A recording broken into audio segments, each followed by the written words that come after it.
तो आज जो है हम लोग एक new question structure of atoms है चैप्टर 2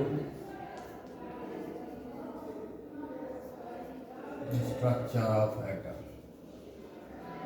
ठीक है, एक और क्वेश्चन है, क्या कह रहा है, how much energy is required to ionise the hydrogen atom.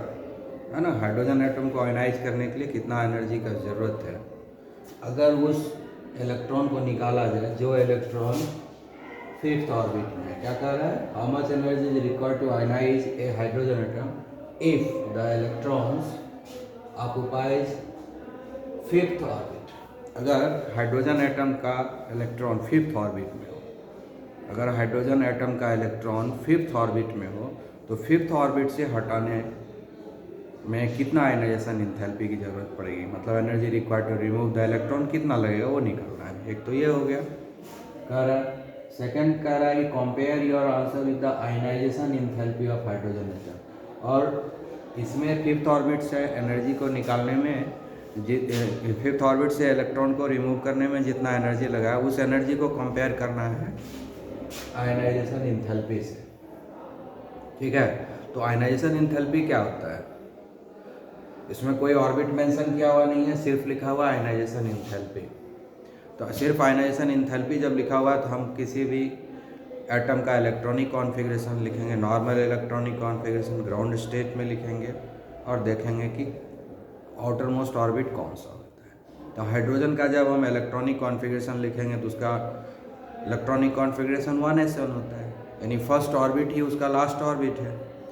तो यानी आयनाइजेशन इंथैल्पी का बात किया हाइड्रोजन के केस में, तो यानी फर्स्ट ऑर्बिट से इलेक्ट्रॉन को रिमूव करने में जो एनर्जी लगेगा उसी को हम बोलेंगे आयनाइजेशन इंथैल्पी। हाइड्रोजन के केस में फर्स्ट ऑर्बिट ही आउटर मोस्ट ऑर्बिट है, इसलिए फर्स्ट ऑर्बिट से इलेक्ट्रॉन को रिमूव करने में जितना एनर्जी लगता है उसको हम आयनाइजेशन इंथैल्पी बोलते हैं।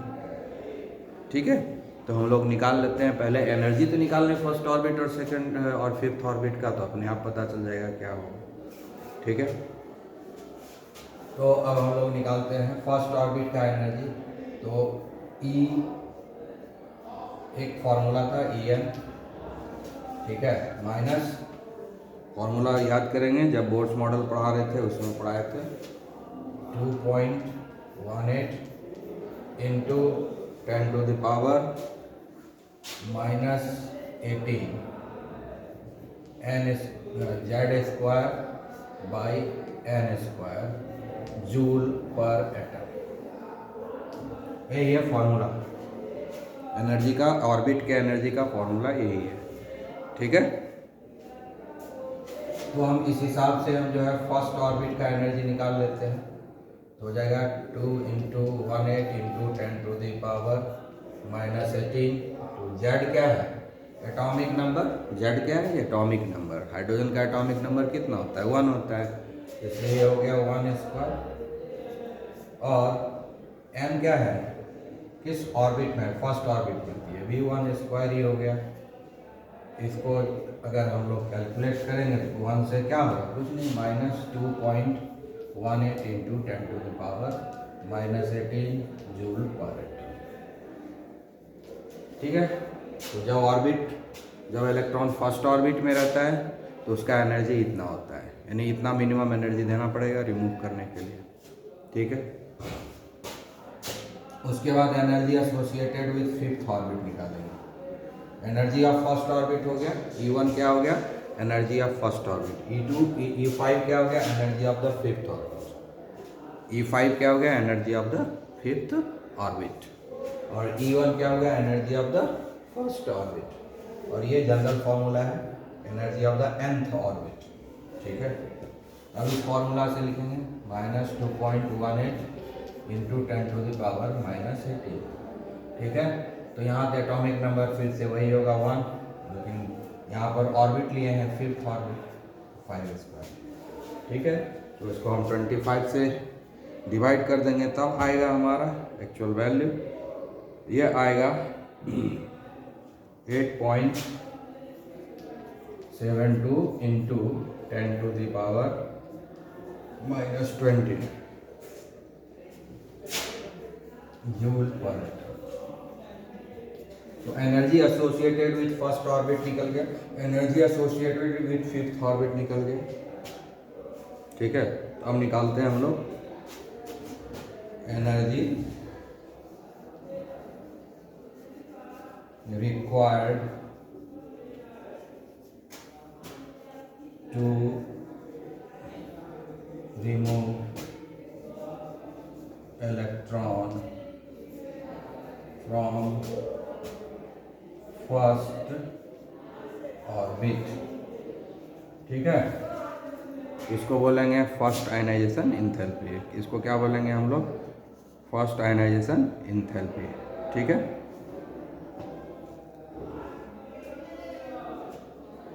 तो इसको हम लोग बोलते हैं फर्स्ट ऑर्बिट से वन होती है, इसको बोलेंगे आयोनाइजेशन इंथैल्पी। ठीक है, इसी को हम लोग बोलेंगे आयोनाइजेशन इंथैल्पी, और इसको हम लोग डिनोट भी करेंगे IE1। ठीक है, IE1 मतलब हुआ first ionization enthalpy, energy required to remove electron from the first orbit is known as ionization enthalpy, ionization energy of the first orbit. IE1 क्या हो गया? Ionization energy of first orbit. ठीक है, ionization enthalpy हो गया, first orbit का ionization energy को हम लोग आयनाइजेशन इंथैल्पी बोलते हैं। ठीक है, तो ये कितना होगा? इसका फॉर्मूला क्या होगा? इसका फॉर्मूला होगा, कहाँ ले जाएंगे इसको? ऑर्बिट से बाहर कर देंगे, ऑर्बिट से बाहर कर देंगे। तो ऑर्बिट से बाहर करने का मतलब क्या हुआ? इन्फिनिटी पर ले जाएंगे, जहाँ न्यूक्लियस का कोई इम्पैक्ट नहीं होगा। जहाँ तक न्यूक्लियस का इम्पैक्ट है वहाँ तक ऑर्बिट में रहेगा वो, यानी उसको हमको लास्ट ऑर्बिट से बाहर करना है। तो ऑर्बिट से बाहर करने का मतलब हुआ कि उसके न्यूक्लियस का जो अट्रैक्टिव फोर्स है, जो अट्रैक्ट होता है न्यूक्लियस की तरफ, वो नहीं होना चाहिए, फोर्स ऑफ अट्रैक्शन 0 हो जाना चाहिए, यानी ये इन्फिनिटी में चला जाएगा, यानी न्यूक्लियस के फोर्स ऑफ अट्रैक्शन से फ्री हो जाएगा। तो फर्स्ट ऑर्बिट से सीधा वो चला जाएगा इन्फिनिटी ऑर्बिट में। फर्स्ट ऑर्बिट से कहाँ चला जाएगा? इन्फिनिटी ऑर्बिट में चला जाएगा। ठीक है ना,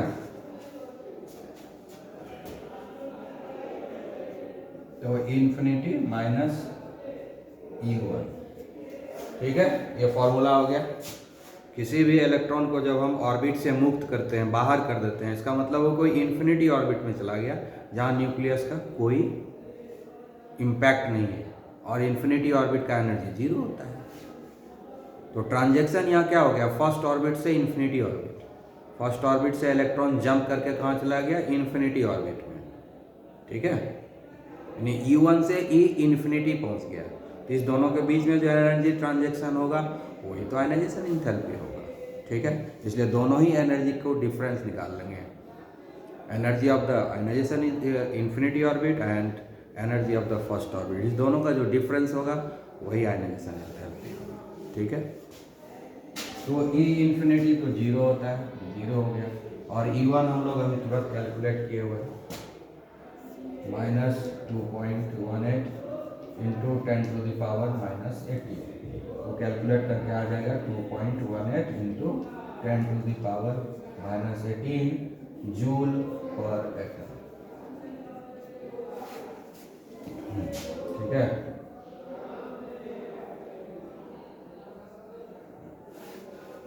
क्लियर?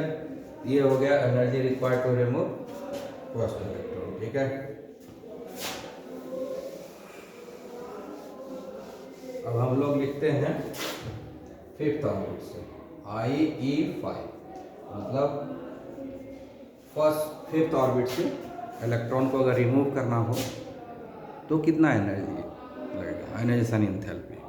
अगर इलेक्ट्रॉन फर्स्ट ऑर्बिट से फिफ्थ ऑर्बिट से इन्फिनिटी में चला जाए, है ना, आयनाइजेशन इंथैल्पी। फिफ्थ ऑर्बिट से इलेक्ट्रॉन को फ्री कर देना है, फ्री इलेक्ट्रॉन बना देना है, न्यूक्लियस का इम्पैक्ट उस पर कुछ नहीं है, ऐसा तभी संभव है जो इन्फिनिटी में चला जाएगा। ठीक है, यानी फिफ्थ ऑर्बिट से इन्फिनिटी ऑर्बिट में जाएगा, इसमें कितना एनर्जी का ट्रांजैक्शन हो, उसी को हम लोग बोलेंगे फिफ्थ आयनाइजेशन इंथैल्पी। ठीक है, तो IE5 energy required to remove electrons from fifth orbit.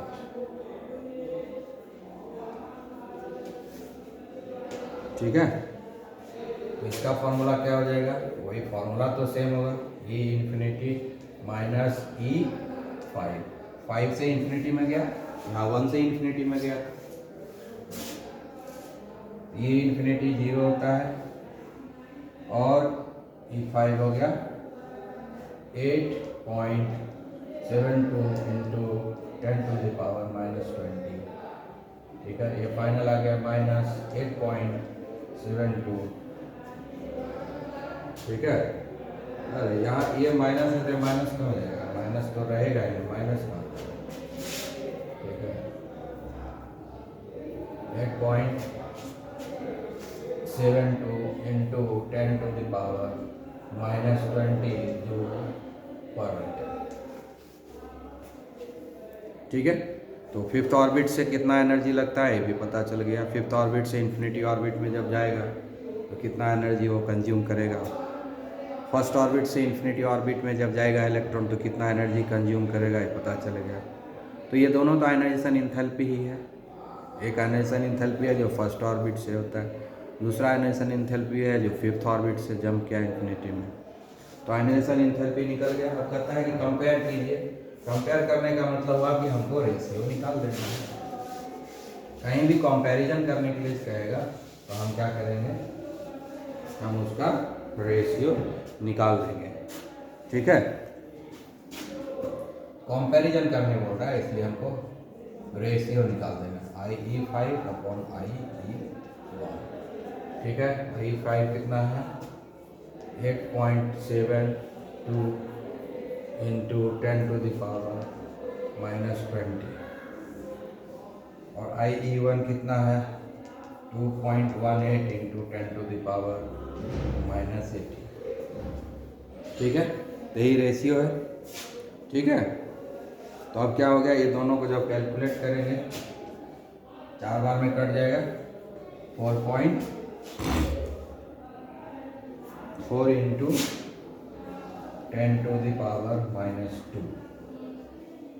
ठीक है, यही आएगा, यानी रेशियो हो गया 4 into 10 to the power minus 2:1।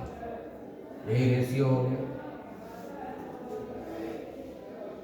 अगर फर्स्ट आयनाइजेशन एंथैल्पी 1 है तो फिफ्थ कितना हो जाएगा 4 into 10 to the power minus 2 joule per atom. ठीक है, तो ये हो गया कंपैरेटिव स्टडी हो गया। ठीक है, of two different ionization enthalpy, one from the first orbit another from the fifth orbit. तो अभी क्वेश्चन क्या है, कह रहा है कि what is the maximum number of emission lines when the excited electrons of a hydrogen atom in sixth orbit drops to the ground state। ground state मतलब first orbit पे आ रहा है। ग्राउंड स्टेट का मतलब वह फर्स्ट ऑर्बिट पे आ रहा है, यानी सिक्स्थ ऑर्बिट से फिफ्थ ऑर्बिट में इलेक्ट्रॉन का ट्रांसमिशन हो रहा है। ठीक है, यानी हायर एनर्जी स्टेट से लोअर एनर्जी स्टेट में आ रहा है, यानी इमिशन स्पेक्ट्रा होगा, एनर्जी जो है रिलीज होगा। तो जो इमिशन स्पेक्ट्रा होगा, जो स्पेक्ट्रम बनेगा, उसमें कितना लाइन दिखेगा, उस लाइन को काउंट करना है। ठीक है ना, तो मैथमेटिकल फार्मूला भी है जिससे हम पता कर सकते हैं कि कितना एक्सपेक्टेड लाइन्स है, और फिर हम बाद में देखेंगे प्रैक्टिकली कितना एक्सपेक्टेड लाइन्स आया है या नहीं आया है। ठीक है, तो वही एक्सपेक्टेड लाइन्स कितना होगा उस इमिशन स्पेक्ट्रा में, उसी को पता करना है। उसके लिए एक फार्मूला है, बहुत सिंपल फार्मूला है, उससे निकाल लेंगे। ठीक है, तो फॉर्मूला है number of lines produced in a spectrum equal to n into n-1। ठीक है, बाय 2। जब कहीं से भी आए और ग्राउंड स्टेट मैंने इन a spectrum formed when electron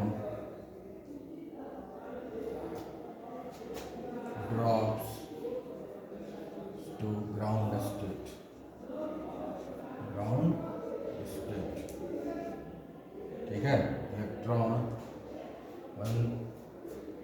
the electron drops from nth orbit to ground state, ठीक है ना। nth ऑर्बिट से ग्राउंड स्टेट में, nth ऑर्बिट से फर्स्ट ऑर्बिट में जब कोई इलेक्ट्रॉन ड्रॉप करता है यानी जंप डाउन करता है, ठीक है ना, जब वो हायर से एनर्जी लोअर एनर्जी स्टेट में आता है, हायर एनर्जी स्टेट से सीधा ग्राउंड स्टेट में आता है, तो ये फॉर्मूला को हम लोग फॉलो करते हैं, ठीक है। That is n into n minus 1/2। तो यहाँ पर n का वैल्यू क्या हुआ 6। हायर ऑर्बिट कौन है, 6th ऑर्बिट से फर्स्ट ऑर्बिट में आ रहा है ना, तो 6 n का वैल्यू यहाँ पर हो गया 6। तो इस फार्मूला के हिसाब से हम लोग लिखेंगे 6 इंटू 6 माइनस 1/2, ठीक है। तो क्या हो जाएगा 6 इंटू 5/2, ये कट गया तो कितना आएगा 15 लाइन, यानी जो हमको स्पेक्ट्रम मिलेगा उसमें 15 लाइंस होगा। जो स्पेक्ट्रम मिलेगा उसमें कितना लाइंस होगा 15 लाइंस होगा, ओके। तो इस बात को याद रखना है, इस फॉर्मूला को फॉलो करना है। जब ये हायर एनर्जी स्टेट से लोअर एनर्जी स्टेट में आएगा, खास करके ग्राउंड स्टेट पर आएगा, हायर एनर्जी स्टेट से अगर ग्राउंड स्टेट में आता है तो इसी फॉर्मूला को फॉलो करके आसानी से नंबर ऑफ लाइंस पता कर लेंगे। गिनने के लिए उतना आपको मेहनत करने की ज़रूरत नहीं पड़ेगी, ठीक है, ओके।